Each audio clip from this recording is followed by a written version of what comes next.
Yo, what's up? It's your boy Dizzy, and we back with another episode of Halftime with Dizzy, man. And I don't even have to say it. You know I feel good. So good, so good. I got you.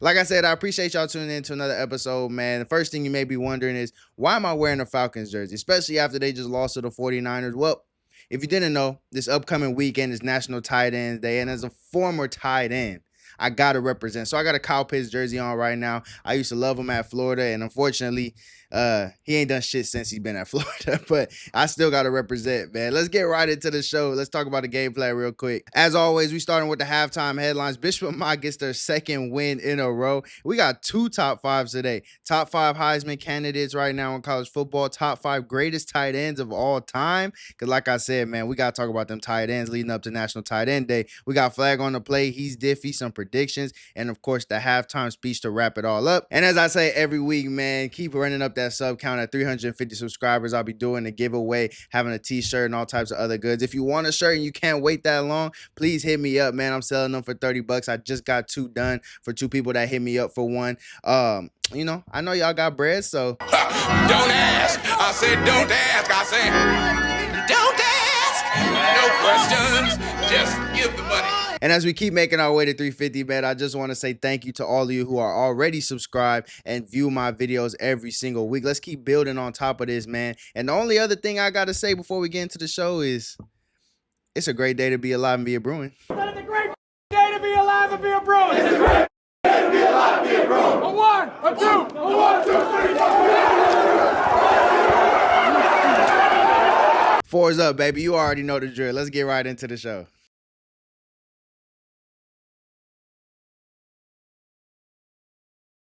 Like I said, the Lancers got a big win this past weekend. Their second win in a row, improving to 5-3, 2-1 in Mission League play. They went on the road to beat Loyola, who had just beaten Sarah last week. So it was a big win for Amat. And I loved to see what this offense did on the road, man. They did something that I kind of was saying they should have been doing the last few weeks, man, and that's taking advantage of those loaded boxes and of teams selling out to stop the run earlier in the game, man, and throwing the ball and having different variety of plays to make them think twice before they want to sell out and stop the run. And I think they did that very well this past weekend. Coach Jason Harris, offensive coordinator, he scripted up a great game plan, and those guys executed, man. I got some film here that I want to break down of this Amat offense, just about 3 plays. Let's get right into it. All right, so we're going to start with the Lancers' first play of the game, man, on offense. Remember, I told y'all teams in the Mission League are going to sell out to stop Ryan Salcedo. They're going to stack the box and do everything they can to say, number 8 is not going to beat us. And that's exactly what Loyola does on the very first play. It's strictly cover 1. These guys are manned up here, manned up. And that means all of these guys right here are trying to stop this guy back here. This safety, he's responsible for anything deep, but he's also going to feel hard to try to stop the run. So this is what Coach Harris schemes up and what they run on the first play of the game, and it works very well. Everyone is going to block down. Blocking down up on the O-line. They're going to leave this guy free. This guy is going to squeeze hard this way when he sees the O-line moving that way because he wants to prevent Ryan from getting the ball here and then cutting it back off the O-line's ass, right? That's what running backs are taught. You press the line and then you cut off, you know, whether it's the center or the tackle, you cutting off somebody's ass, all right? I'm sorry if that's a little disturbing, but that's just the terminology that be used in the coach's office and stuff like that. So with that guy squeezing hard, they're not even going to block him. This is going to allow quarterback Domenico Duran to fake the handoff here and take off this way. Remember I said he's manned up? They're going to send the number 3 on a bubble.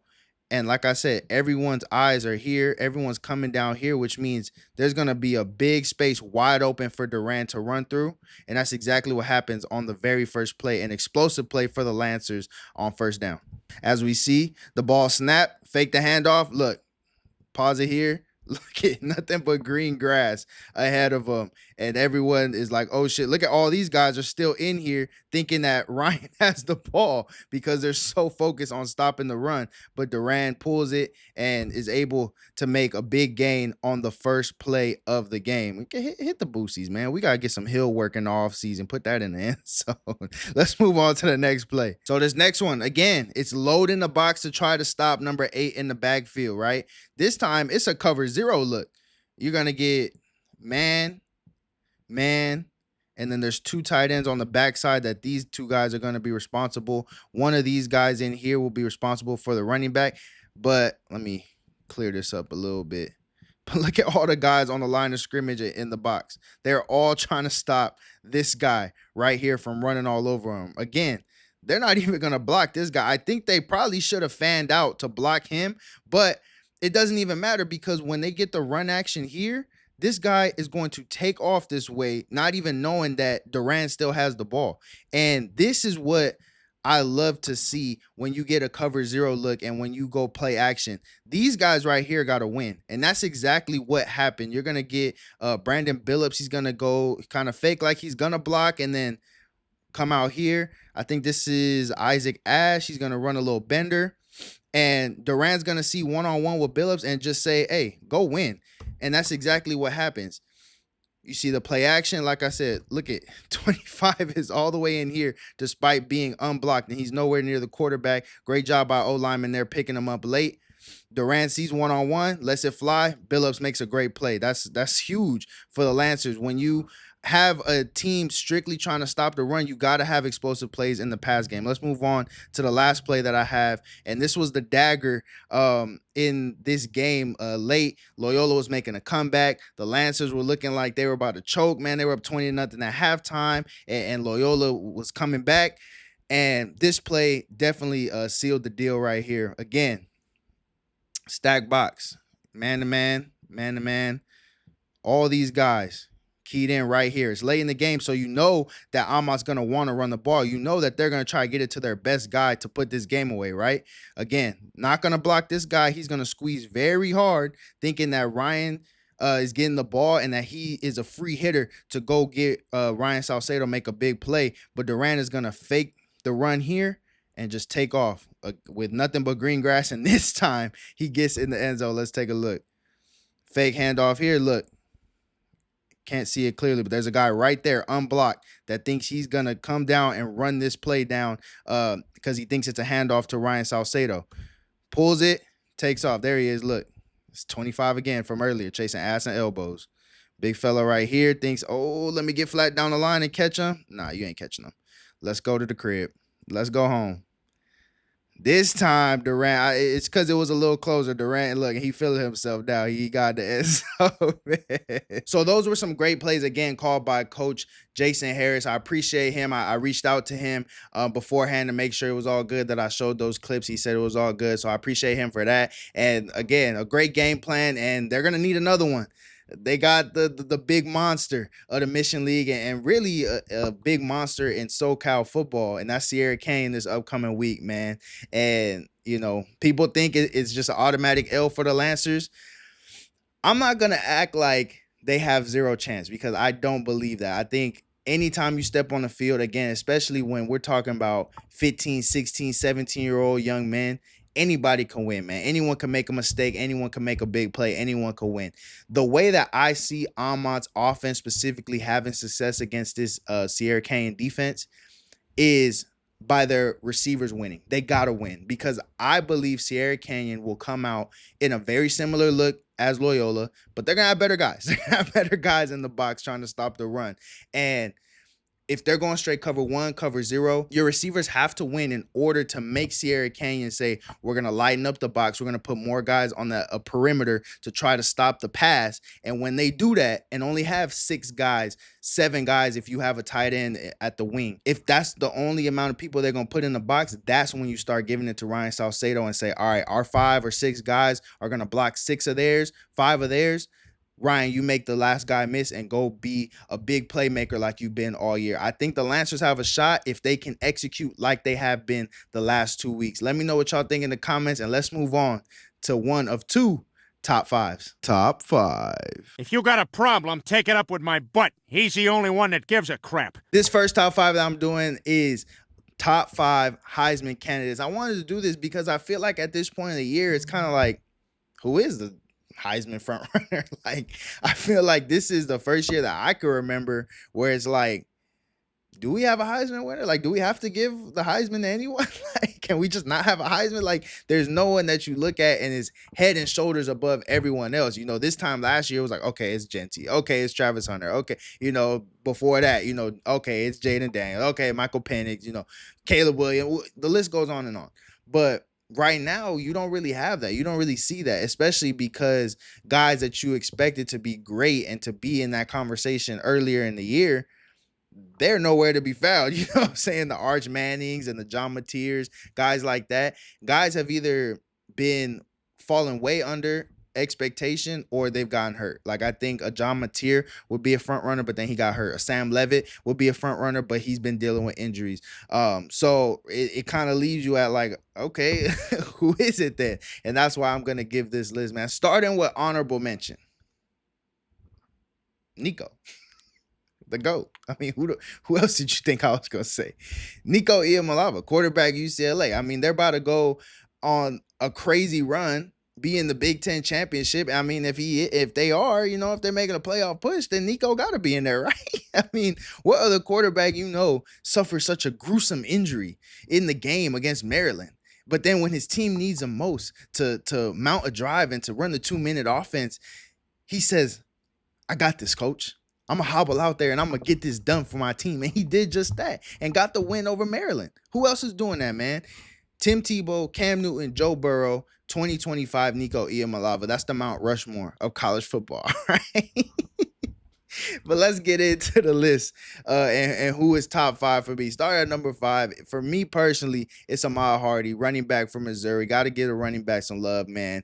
He's top 3 in rushing, and I think he's a big reason for Missouri's success. I don't think they have any crazy, splashy playmakers on that team, and it's the offense strictly runs through Amat Hardy and his success. That defense is lethal, and when you have a good defense paired with a good running back, that's why you're able to be ranked as high as Missouri is. So I like Amat Hardy, and I think if they're able to knock off Vanderbilt and able to knock off some other schools in the SEC and maybe make a SEC championship push, a playoff push, I think you got to at least consider Hardy, especially with the numbers that he's putting up. Let's move on to number 4 on the list. Jeremiah Smith, wide receiver, Ohio State, man. It's kind of gonna be like Marvin Harrison Jr. a little bit, where it's like the numbers won't wow you. He doesn't have crazy numbers, but it's like because you know of his impact, because you know the things that he's capable of, you're gonna just put him in there. You know what I'm saying? Ohio State isn't where they are if they're not having Jeremiah Smith and his impact. And what I mean by impact is Carnell Tate and other guys in that wide receiver room are eating right now because Jeremiah Smith demands so much attention. He demands that safety help. He demands that bracket with one guy on the outside, one guy on the inside. Like, he demands a bunch of attention, and he's still getting off. He's still putting up big numbers. I have him written down. Let's see what he got. He's 14th in receiving yards in the country and 5th in the nation in touchdowns, despite having all that attention on him. So I think when you consider the fact that Ohio State doesn't have a crazy schedule in these last few weeks outside of UCLA, of course, and Michigan later on at the end of the year, I think it's an opportunity for Jeremiah Smith to kind of boost his numbers a little bit. And if he does that, he will be in the Heisman conversation. And if he's in it, then you got to mention this quarterback, and that's who I have at number 3, Julian Sand. Right now, he's the most accurate quarterback in all of college football. He's a young gun. 80% of his passes are being completed.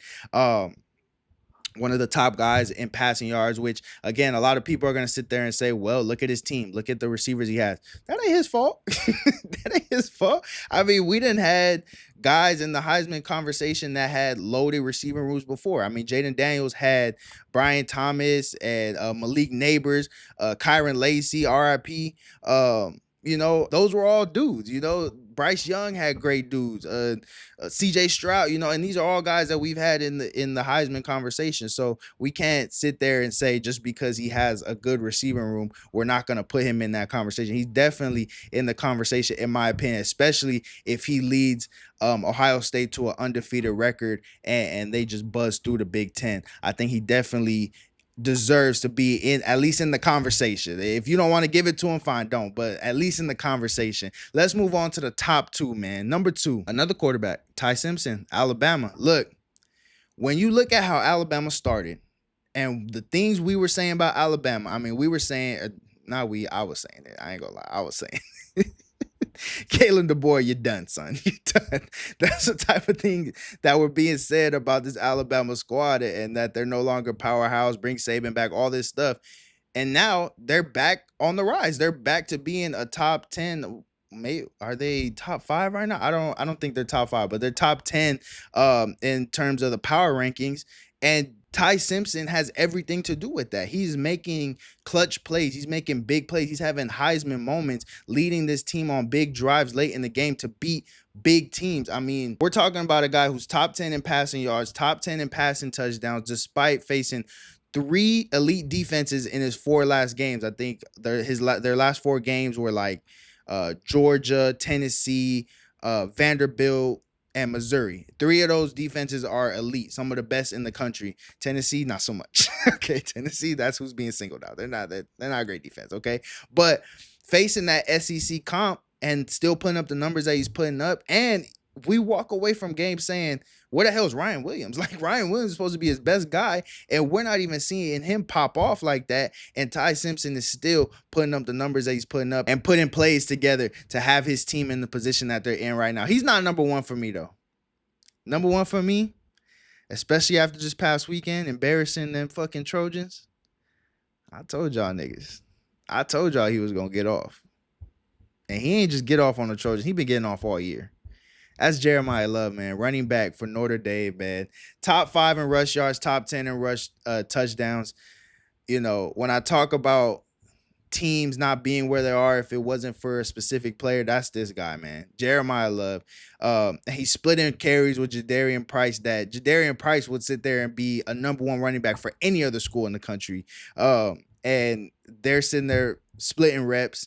And Jeremiah Love, first carry against USC, 63 yards. I covered that game last week, and I was just laughing my ass off, having a grand old time watching the Trojans get their ass whooped, man. Jeremiah Love, he's balling, man. And I think when you sit there and look at other people around the country and see that their numbers aren't crazy, there's no one head and shoulders above everyone else in terms of the Heisman race. I think Jeremiah Love, if he's not 1 in your book, he's at least got to be up there just because Notre Dame is making their comeback to the top 10 in all of college football. And Jeremiah Love is definitely one of the biggest, if not the biggest reason for Notre Dame having that success. So that's my top 5 Heisman candidates, man. And that's not my only top 5. I got one more. One that's better than this one. Let's get into it. Top 5. If you got a problem, take it up with my butt. He's the only one that gives a crap. This next top 5 is top 5 greatest tight ends of all time. Because like I said, it's a real nigga holiday coming up this weekend, man. National Tight Ends Day. So I got to show love to the tight ends, man. This list was a little hard to put together. I ain't going to lie. But we going to do it to the best of our ability. I'm going to start with 2 honorable mentions, all right? The first one, Donovan Clinton. All right, this shouldn't be no surprise to nobody. We're talking about a guy who was a 3-year varsity guy at Bishop Amat, 2-time first-time All-League, 2-time Mission League champion, 2-time Junior All-American champion with the Walnut Valley Cowboys. We're talking about a guy who got a scholarship to play at Rocky Mountain College, which is difficult. It's very difficult to do because nobody knows where it's at. Nobody's heard of the school. All right. So it's very difficult to do. All right. People ask me all the time, oh, you went to school in Utah, right? In Colorado. They don't know where it's at. It's in Montana. Okay. For the last time. I think the potential wasn't reached, cut short a little bit due to injury, hamstring issues, quad issues, shoulder, ankle, all types of shit. All right. I hate to be that guy, but I'm going to be that guy, all right? If it wasn't for that, I'd be catching passes from Baker Mayfield right fucking now, okay? I wouldn't be sitting there talking to you. But nevertheless, because that potential wasn't reached, got to sit outside the top 5. I'm humble enough to tell you that. All right, let's move on to the next honorable mention. Dave Casper, man. We're talking about a guy who really showed you what it meant to be a tight end, an elite blocker, an elite pass catcher as well. Nicknamed the Ghost, just simply grimy and simply doing whatever it took to be a pivotal role in the team's success, man. Dave Casper, I had him on the list to start. Then there was another guy whose name came up, and I was like, I can't leave him off the list. So sorry, I got to move the Ghost to honorable mention. He's right outside the top 5, but he ain't top 5.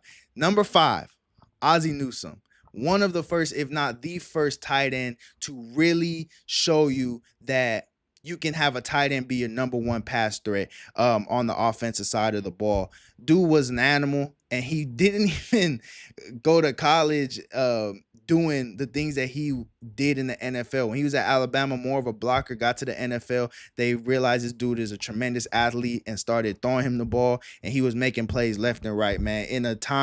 During a time, I should say, when throwing the ball was not something that they did on every down like you see today in the NFL. But he was a 7th tight end in NFL history to record a 1,000-yard season. Finished his career with almost 8,000 receiving yards and 47 touchdowns, again, at a time back in the 70s, the 80s, where they were not throwing the ball left and right like they are now. You wasn't seeing quarterbacks throw 50 times in a game, man. And Ozzie Newsome was still able to put up those numbers. Let's move on to number 4. This is the guy that originally I didn't have on the list, but then I really thought about it and was like, ain't no fucking way he ain't on this list.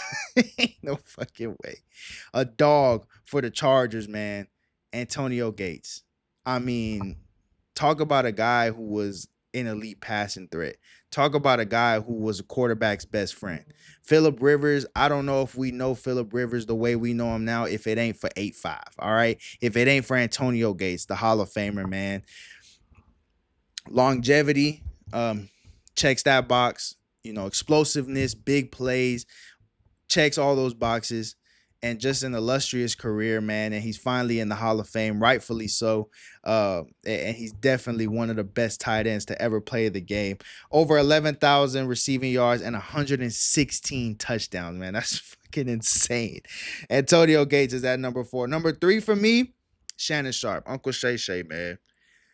Talk about a guy who brought swag to the sport, brought some bravado, some moxie, some chutzpah, okay? This guy was popping his shit and talking his shit. He was going to go out there and drop 150 receiving yards and tell your defense, y'all can't fucking stop me. And he would prove it every single week, man. It had that swag about him and sat there and really solidified the tight end as a position that you have to have on the field if you want your offense to have success, especially when throwing the ball. If you really want a vertical threat, put that tight end in the slot and send him up the seam, man, and see if your offense don't have more explosive plays. Shannon Sharp is a trailblazer for a lot of the guys that we see in the NFL today. A guy like Kyle Pitts, that's Shannon Sharp was the OG, the original, in terms of doing it at a very elite level. I mean, like I said, I mentioned Ozzie Newsome and then guys like Kellen Winslow, stuff like that. But Shay Shay was like that. He was like that. He was go fucking torch your defense and then lie to your fans and say, help is on the way. Ain't nobody coming to save them motherfuckers, man. You know that already. Shannon Sharp at number 3 on the list. Number 2 is a guy that a lot of people gonna have at number 1. And if you did, I wouldn't even be mad at it. Rob Gronkowski, man. Longtime tight end for the Patriots, played for the Bucks as well. Really just Tom Brady's best friend, man. When you talk about being clutch in the NFL, of course you talk about Tom Brady being the most clutch, which is why he's the GOAT. But we got to talk about who he was throwing to and who he was looking for in those clutch moments. That's Rob Gronkowski, man. When a big play was needed, turn to the big tight end, the monstrous tight end, 6'7", who can catch any ball you throw at him. He's open no matter what, whether a guy is on him or not, he's open. When he gets a full head of steam and he get rolling downhill, good luck bringing his ass down. Bro was a monster, and I'm so happy that I got to see him play at the tail end of his career, man. Bro was a dog. Bro was a dog. And I think if it weren't for some injuries here and there, I think that he would be definitely number one because of the plays and the accomplishments that he put together, man. We're talking about a guy with almost 10,000 receiving yards, 92 touchdowns, a 3-time Super Bowl champion. Bro is like that. Gronk was like that. He probably could still play now, but he want to party and be my teammate at Fox, so I ain't mad at him. Let's move on to number one on the list, man. You didn't hear his name already, so you should know who this is. We're talking about a guy who talk about being a threat, being unstoppable, being a journeyman in terms of his longevity. He didn't play for a bunch of teams, but he played for a long time. And he was elite every single year. Tony Gonzalez, man. Tony Gonzalez, truly, I would say probably the first person I watched coming up when I was, being a tight end and trying to learn how to get better. He was definitely probably the first person that I ever, turned on the highlights of, man. Truly unstoppable in the pass game. Like I said, played a long time, 17 seasons, and I think it was only twice that he didn't play the full season. So hell of a career, man, which is why he is the all-time leading receiver in terms of receiving yards for tight ends with 15,127 yards. He's second all-time with receiving touchdowns with 111, 14 Pro Bowl selections. Guy was just like that, man. Like I said, if you want to interchange anybody on this list, really, I wouldn't be mad at you. But for me, that's my top 5. Let me know what y'all think in the comments. Let's move on to the next segment. Flag on the play. They wind up losing 14 yards. How about from now on you call a fair game? How's that sound? Sounds good. Okay. Wet Willie. First up on Flag on the Play, man, check out this clip of this little kid at this football game, man.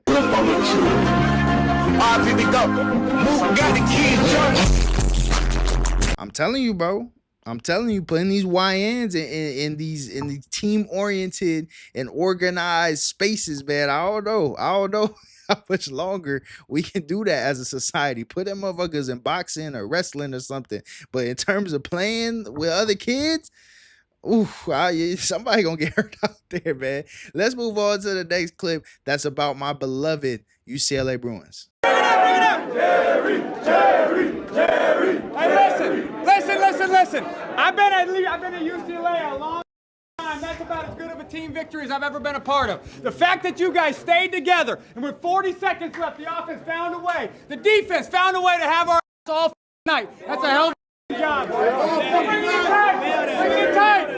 Repeat after me. It's a great day to be alive and be a Bruin. It's a great day to be alive and be a Bruin. It's a great day to be alive and be a Bruin. It's a great day to be alive and be a Bruin. It's a great day to be alive and be a Bruin. It's a great day to be alive and be a Bruin. A 1, a 2, A 1, 2, 3, 4.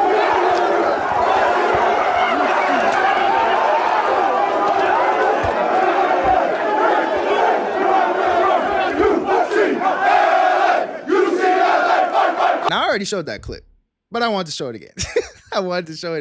But I also wanted to touch on a topic that I've been seeing all throughout my Twitter, Instagram, everything. Even, some people at work that have been talking to me about this. Everyone's wondering why Jerry Neuheisel is getting all the publicity and getting seemingly all the credit, when he's not the interim head coach. It's Tim Skipper. Jerry Neuheisel is just the offensive coordinator, the guy calling plays right now. But everywhere you look when it comes to UCLA, all you're seeing is Jerry Neuheisel. And I want to say this. I understand. I understand people's frustration. I understand why people feel the way they do. But I think that obviously they're trying to transition to Neuheisel being the next guy. And people are wondering why. Tim Skipper's the head coach, and he's the one that should be getting all the credit for them looking as good as they do after firing Deshaun Foster. Honestly, I think UCLA is like this. We tried the black coach already.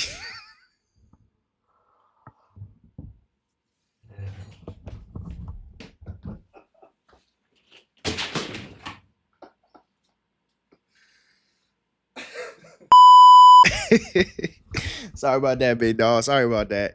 But all seriousness, man. I know I said race would never be a topic on this show, but we keep it a buck on this show. We do, and I think that does play a role. But here's the bigger reason why I think they're moving in the direction of Neuheisel. This is a guy that's in his early 30s. This is a guy who obviously, when you look at these videos, he's got the attention of the players. And what is UCLA's biggest problem been? It's been recruiting. It's been getting guys in. Look at all the guys who've gone to other schools from Southern California. Sorry to my Florida guys. Sorry, not sorry. But Southern California has the best fucking recruits every single year. So if you're letting them leave Southern California, that is a problem. If you're talking about just in recent history, look at the guys that were highly recruited that went somewhere else instead of staying right here in their backyard and playing for UCLA. We talk about CJ Stroud, Jaden Daniels, Bryce Young. I know he didn't pan out the way we thought, but DJU was he was in that class with all of them, and he might have been number one over all of them. It was him or Bryce. And talking about guys that all left. I mean, even Nico, he's back now, but he's from out here, and he went to Tennessee. He didn't go to UCLA to start out. So, recruiting is a big, big issue at UCLA. But I think when you get a young guy who can really grab these young guys' attention and bring them in and get them to play their best for him, I think right now, I just think that that's the bigger picture, and that's what UCLA is trending towards, bringing in a younger guy, a fresher voice that is going to grab a lot of people's attention and get guys to come in and play for the Bruins. That's the biggest thing. And ultimately this as well, man.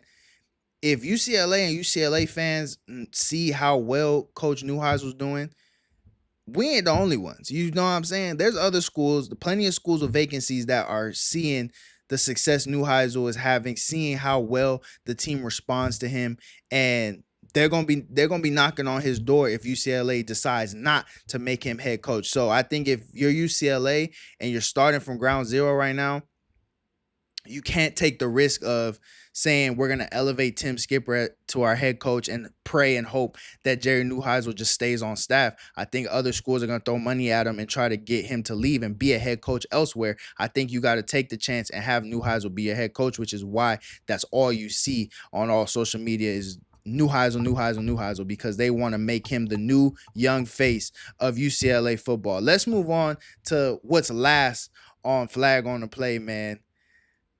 We went to Loyola last week, man, and I just want to say their seating arrangement, that shit was awful. I mean, I'll try to put up a picture of what it was like right here, but I hated it. We were on the same side as Loyola's football team, which was just stupid. It was just stupid, and I hated it until one thing happened. Loyola started to climb back in the game, and they started to score a little bit, Amat's blowing them out early in the game. It's 20-0, and we popping our shit. You know what I'm saying? I'm telling you that the bleachers was literally right behind Loyola's sideline. So we talking our shit, and obviously they hear it. So as they start to climb back, they start to talk their shit. And there was one guy in particular that started popping his shit. And so when he started talking his shit, I'm like, okay, yeah, bet. Because when we pull away with this game, you're gonna hear from this section right here. We start pulling away from the game. I'm not looking like they're gonna win. That motherfucker was nowhere to be found. That motherfucker hit the showers quicker than a homeless man, bro. Like nowhere to be found. Quiet as a church mouse. And so honestly, Loyola, if you don't want no altercations going down at your field, you better change how you have these fans seated, man. That's it for Flag on the Play. Let me know what you think in the comments. Let's move on to He's Diffie. Wide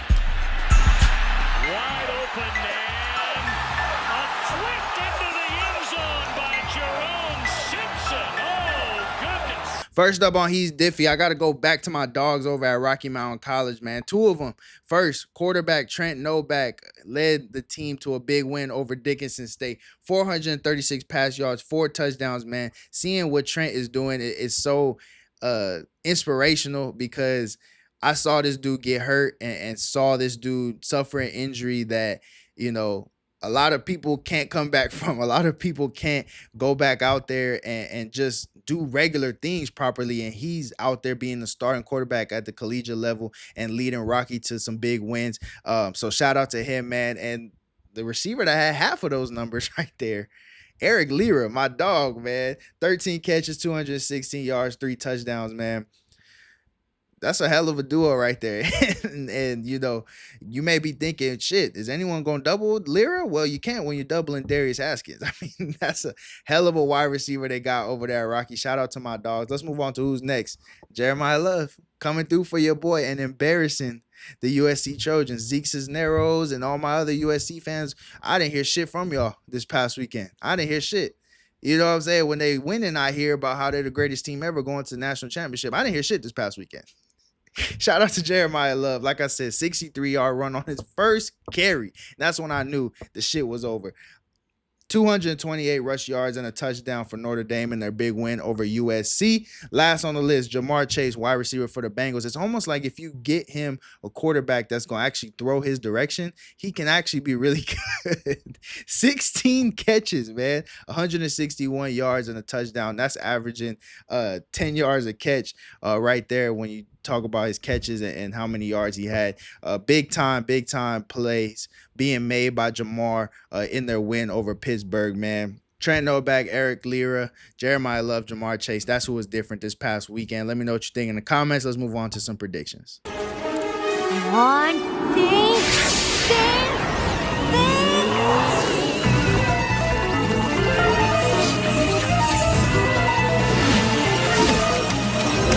Hey, man, I did good last week when it came to the predictions. You see the record right here, man. I did good. So let's try to keep that ball rolling. It's some more tough games that anyone could win, these games that I'm about to mention. But let's see how we do. You know what I'm saying? First up, number 18 USF going down to take on Memphis. That's a big game. That's a big game in terms of the lower tier schools, you know, not the you know, creme de la creme, you know what I'm saying, the matchups. But if you're just a football lover, a football watcher, this is about to be a good game. I'm going to take Memphis. I told y'all, we started a new dynasty, and I'm Memphis, so I'm going to roll with the Tigers, man. I don't care that they lost last week. I'm going to take Memphis to win this game at home in a get-back game.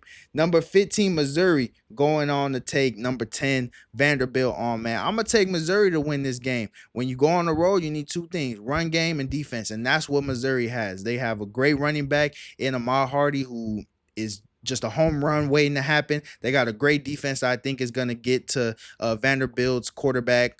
I honestly forgot how to pronounce his name. That's why I'm not saying it, but y'all know who I'm talking about. You know, Johnny Football 2.0 and all that bullshit. I'm going to take Missouri to win this game on the road. Number 25, Illinois, going down to Seattle to take on the Huskies, man.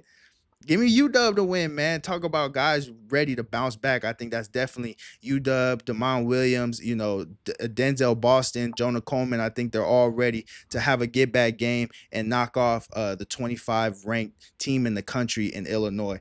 Moving on to the NFL. Bears heading on to Baltimore to take on the Ravens. I got the Ravens coming off the bye week. I got them winning this game, not because of anything in particular, just because they need to. They have to come out this bye week hot, or they're going to keep seeing the chances of them making the playoffs decrease more and more. So I'm going to take them to win this game at home. Cowboys going down to Denver to take on the Broncos after a big win over the Commanders.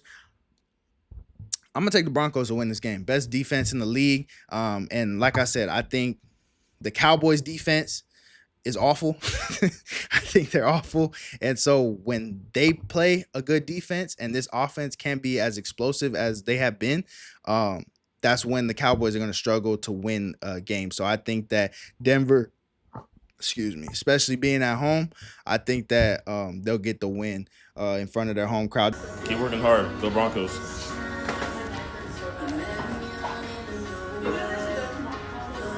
This last one, I didn't even highlight a team because I don't know who to pick. Packers, Steelers, man.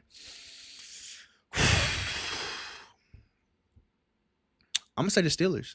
I'm sorry, Mr. Mailman. I know the Packers is your squad, but I'm going to say the Steelers, man. I think that in terms of the Steelers defense, I think that they're looking at this game as a week for them to say, let's get back on track and show the league who the Steelers are and what the Steelers defense is known for. I think they're going to make Jordan Love uncomfortable.